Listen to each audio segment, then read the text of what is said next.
Di dalam berbisnis, fokusnya adalah mencari laba, khususnya untuk menambah company equity sehingga perusahaan tersebut bisa sustain.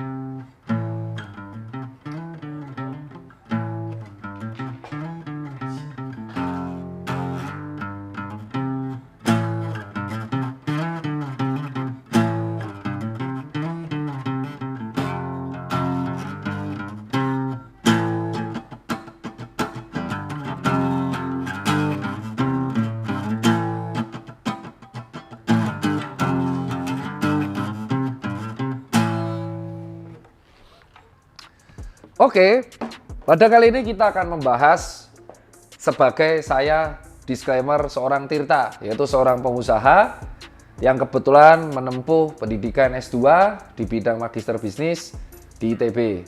Apa yang saya share ini adalah berdasarkan pengalaman experience saya dan berdasarkan pengalaman akademis serta discuss yang sudah saya alami selama ini. Dan topik yang akan saya angkat sekarang adalah mengenai pertanyaan netizen dan tanggapan saya sebagai seorang pengusaha melihat tren PHK yang terjadi teknologi startup. Jadi, barusan beberapa minggu ini, 2 minggu terakhir, mungkin sebelum video ini di-tag, pada waktu video ini di-tag, disclaimer tanggal 4 Desember 2022, itu banyak teknologi startup yang besar banget dari Indonesia yang melakukan PHK. Adapun yang pertama adalah Goto yang melakukan PHK nyaris ribuan pegawainya yang suratnya tersebar di link oleh beberapa motivator. Dan yang kedua adalah Ajaib. Yang ketiga itu adalah kabar burung mengenai JD yang ingin kalau nggak salah mengevaluasi yang di Indonesia. Beberapa berita ini saya bukan hoax, bisa dicek sendiri. Mas Jonathan tolong dibantu linknya di menit 2. Dan berikutnya ada berita Ruang Guru yang mengenai PHK juga. Lalu ada Shopee, ya, bahwa saya hanya react. Jawabannya adalah berdasarkan subjektif yang saya pelajarin selama dari ilmu, bukan atas dasar kesotoyan, ini pure opini, dan Anda boleh menyanggah atau tidak. Itu adalah terjadinya evaluasi ulang terhadap budget. Seperti kita tahu, kita itu berbisnis. Di dalam berbisnis, fokusnya adalah mencari laba, khususnya untuk menambah company equity sehingga perusahaan tersebut bisa sustain. Terjadinya salah menghitung budget sehingga budget pengeluaran itu tidak seimbang dengan income dan ingin dievaluasi ulang, tetapi banyak strategi tersebut fail. Sehingga solusi satu-satunya yang bisa dilakukan adalah mengurangi expenses atau mengurangi liabilitas, yaitu mengurangi tagihan yang akan datang. Nah, satu yang bisa kena, yang paling rentan di sini adalah karyawan. Walaupun karyawan adalah stakeholder, tetapi mengurangi gaji karyawan per bulan, dari sisi pandang perusahaan, itu adalah solusi yang cukup baik. Tetapi bahwasannya adalah, resiko mengurangi karyawan ini akan mengurangi trust ke publik, terutama perusahaan-perusahaan yang sudah melakukan IPO atau go public. Dan mungkin saham-saham mereka pun bisa turun terus-menerus jika kinerja keuangannya tidak membaik. Kedua adalah adanya kesalahan strategi. Jadi bisa jadi Anda bisa cek dari 11 perusahaan-perusahaan ini, ketika ada terjadi PHK, Anda jangan langsung telan berita mentah-mentah. Anda harus cek performanya terlebih dahulu. Gimana budget marketingnya, gimana campaign-nya, gimana BA-nya. Sekarang Anda bisa logika, jika ada satu startup yang mampu membayar BA dari Korea, tapi di satu sisi yang lain, dia viral, tapi di satu sisi yang lain, dia memecat pegawainya, itu berarti ada pengeluaran yang membengkak dan sehingga hasil yang diekspektasikan dari budget marketing tersebut tidak sesuai dengan target KPI yang diharapkan. Sehingga satu-satunya yang bisa dilakukan adalah cut budget dari karyawan. Dan yang berikutnya adalah yang nomor 3, banyaknya pemecatan teknologi ini memang masih bisa diimbangi dengan perusahaan-perusahaan lain konvensional, perusahaan lain yang memang sudah backbone yang kuat, yang stabil. Tetapi Bayangin, ada 1.300 orang tiba-tiba dengan kemampuan, capability yang luar biasa, jobless. Itu artinya persaingan akan semakin ketat, setuju ya?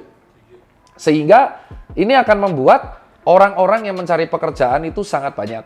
Dan PR-nya adalah bagi kita yang fresh graduate, kita akan bertarung melawan mereka sehingga kita juga harus meningkatkan skill kita. Tidak hanya dari segi pengetahuan. Karena pada dasarnya yang paling penting bukan hanya pengetahuan teori, tapi pengetahuan yang bisa dipraktekkan dengan baik di lingkungan kerja. Dan nomor empat adalah kalau kita ngejudge teknologi startup itu, wah ini teknologi startup nggak semuanya jelek, nggak semua. Kita jeda aja dulu. Nah, apakah itu keputusan buruk? Bisa ya, bisa enggak. Apakah semua startup buruk? Bisa ya, bisa enggak. Kenapa? Karena satu keputusan yang dinamakan layoff itu akan diharapkan bisa meningkatkan performa perusahaan secara keseluruhan karena mengurangi beban. Kalau buruk itu jelas karena menambah tingkat pengangguran. Tapi kita nggak tahu nih, apakah semua perusahaan yang layoff itu pasti bagus? Belum tentu. Kalau ternyata semua perusahaan teknologi startup tersebut yang layoff ternyata hasilnya malah tambah buruk, maka mereka harus memikirkan strategi yang lain. Mungkin cut budget marketing. Tapi apa yang bisa kita petik dari hal ini? Apa? Mungkin netizen sudah bisa menebak bahwa mungkin kalian merasakan di beberapa e-commerce promo diskon sudah jarang. Free shipping sudah jarang. Promo-promo tersebut akhirnya ngebuat market kita menjadi ketergantungan dengan promo. Sehingga kalau nggak ada promo, maka market tidak akan spending money-nya. Itulah alasan beberapa perusahaan retail itu jarang menggunakan diskon setiap saat. Diskonnya pasti saat momen tertentu dan bukan tiap bulan. Contoh, ada promo year end sale dan diskon lebaran, bener? Dan yang diskon itu bukan artikel baru, pasti artikel lama. Seperti kita tahu, kalau kita berbelanja di e-commerce yang beberapa waktu ini melakukan layoff, itu semuanya ada promo. Kamu mau beli apapun itu ada promo free ongkir, free shipping, promo diskon, promo point, dan bahkan ada promo diskon tuh tiap bulan pakai angka kembar. Berapa banyak yang mereka tekor itu untuk subsidi seperti itu. Dan jika nggak ada diskon, apakah menjamin market akan beli? Belum tentu, depends. Dan ketika tidak sesuai harapan, maka investor itu akan mempertanyakan kemampuan dari BOD atau Board of Director dan direksi. Kenapa nih kok duitnya nggak balik-balik? Kenapa nggak laba? Dan kembali, setiap investor pasti menginginkan duitnya itu untuk kembali. Entah kembalinya lewat jalur IPO atau dijual ke investor lain, nomor 2. Atau ketiga lewat valuasi dan dijual lagi. Atau keempat ya lewat laba, lewat equity dari company tersebut. Sehingga marketing itu boleh, bagus.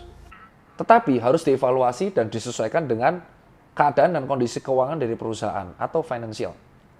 Itulah sebabnya salah satu pondasi terpenting dalam perusahaan. Kalau kamu kuliah S2 di bidang magister bisnis, itu pasti ada materi namanya finance. Karena di finance itu penting banget, kita harus memahami neraca keuangan, kita harus memahami kondisi perusahaan. Kapan kondisi perusahaan itu disebut sehat atau tidak sehat. Ketika financial statement-nya itu lagi buruk, maka perusahaan tersebut harus memangkas semua pengeluaran yang bisa dipotong. Operational cost terutamanya, dan operational cost yang bersifat variable cost, yang bisa dinaik turunkan, yang bisa diatur.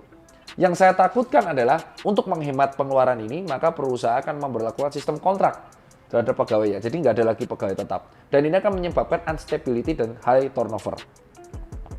Dan inilah yang kita harus tahu. Hikmah tersebut bisa terjadi di perusahaan siapapun. Perusahaan sebesar Goto aja bisa layoff. Apalagi perusahaan-perusahaan kecil yang financial statement-nya bisa terpengaruh. Apakah ini dampak resesi? Saya tidak bisa bilang begitu. Karena ketika kita berbicara resesi, itu hubungannya soal makroekonomi. Dan itu bukan saya ahlinya yang berbicara seperti itu. Itu udah soal kebijakan moneter, kebijakan fiskal, dan itu diatur oleh orang-orang yang lebih paham di situ, di bidang keuangan.